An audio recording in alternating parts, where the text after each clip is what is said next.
Hello दोस्तों, नमस्कार। समाजशास्त्र की श्रृंखला की कड़ी के रूप में तुर्खीम का पार्ट 3 आपके समक्ष प्रस्तुत कर रहे हैं। उसमें बहुत सारे क्वेश्चन निकल के आ रहे हैं।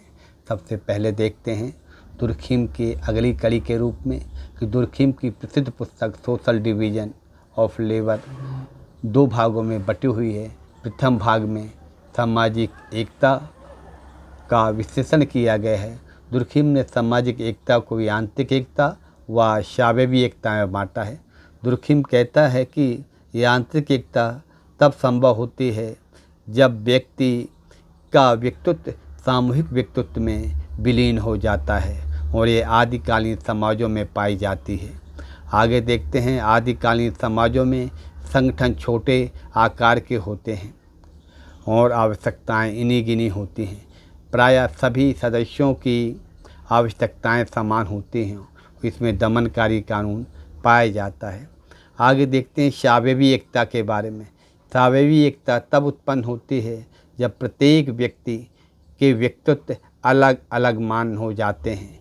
यह प्रायः आधुनिक समाजों में पाई जाती है। इसमें प्रायः प्रतिकारी कानून पाए जाते हैं। शारीरिक एकता प्राणी के शरीर में पाई जाने वाली एकता से मिलती जुलती है। शरीर में केवल हाथ का काम करना होता है और आँख का नहीं। आँख में केवल आँख का काम करना होता है, पैर का नहीं। अर्थात शरीर के विभिन्न भागों में श्रम विभाजन तथा विशेषीकरण पाया जाता है। सामाजिक श्रम विभाजन में दुर्खीम ने सोशल डिवीज़न ऑफ लेबर के द्वितीय भाग में सामाजिक श्रम विभाजन की बात कही है। जनसंख्या का बढ़ना श्रम विभाजन के विकास का कारण है। दुर्खीम ने श्रम विभाजन के सामाजिक परिणामों की विवेचना की है।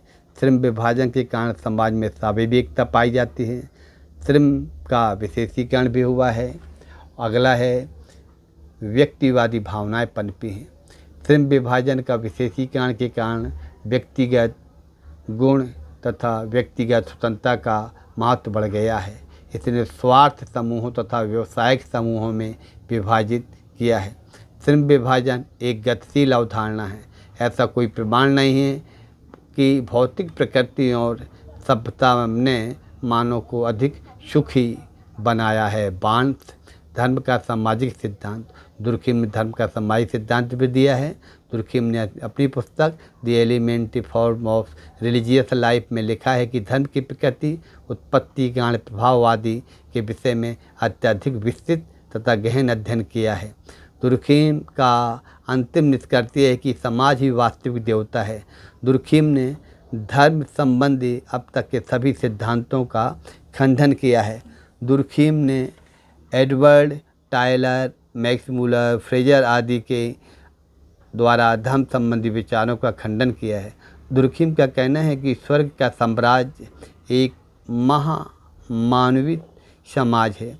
दुर्खीम ने सामूहिक जीवन की समस्त वस्तुओं या घटनाओं को, चाहे वे सरल हो या कठिन, वास्तविक हों या आदर्शात्मक, 2 प्रमुख भागों में बांटा है, साधारण और पवित्र। अगला देखते हैं। अगला है अपने इस सिद्धांत की पुष्टि के लिए ऑस्ट्रेलिया की अरुंटा जनजाति का अध्ययन किया है। जादू वैयक्तिक है। दुर्खीम कहता है कि जादू वैयक्तिक है। जादू का संबंध व्यक्ति विशेष से है, जबकि धर्म का संबंध व्यक्ति विशेष से नहीं होता। इसका आधार क्या है? इसका आधार स्वयं समाज है। दुर्खीम के धर्म संबंधी विचारों की आलोचना अलेक्जेंडर और गोल्डन विजेल ने की है।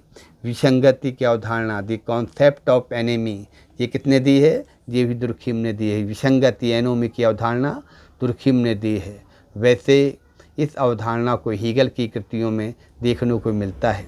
दुर्खीम ने इसका प्रयोग अपनी पुस्तक the division of labour in society में 1893 में किया, जहां उन्होंने इसके भाग में विभाजन में सामान्य, नॉर्मल तथा व्याधकीय परिणामों का उल्लेख किया।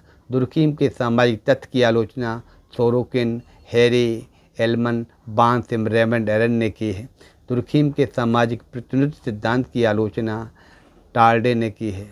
दुर्खीम के धर्म संबंधी विचारों की आलोचना अलेक्जेंडर गोल्डन विजन ने की है।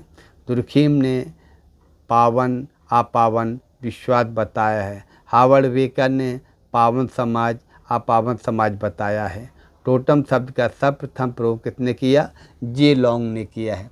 आगे हम देखते हैं यह कथन किसका है कि धार्मिक अनुष्ठान का प्रकार समाज के सदस्यों पर समाज की नैतिक श्रेष्ठता की अभिपुष्टि करता है। दुर्खीम ये किसका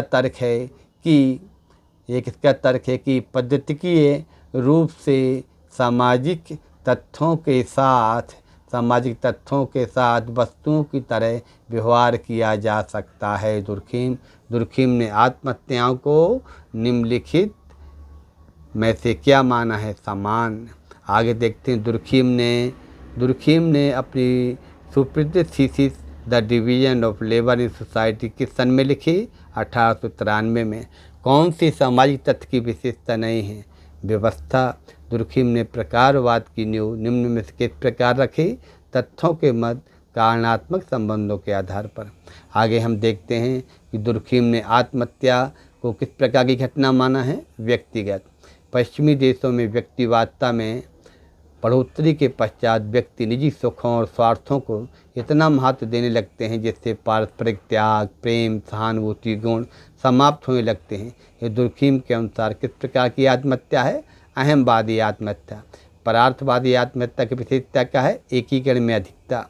भारत में 1990 में आरक्षण को लेकर जिस अप्रतिमानता को प्रोत्साहन मिला उससे संबंधित एक बड़ी संख्या में होने वाली आत्महत्याएं किस प्रकार की आत्महत्या का रूप है? विसंगति आत्महत्या। दुर्खीम ने अपने आत्महत्या के विभिन्न विवेचन में कारकों की आवश्यकता से अधिक बल दिया है। किसने कहा है? रेमंड एरो ने कहा है। धन्यवाद दोस्तों। आगे हम दुर्खीम के बारे में कुछ और चर्चा करेंगे।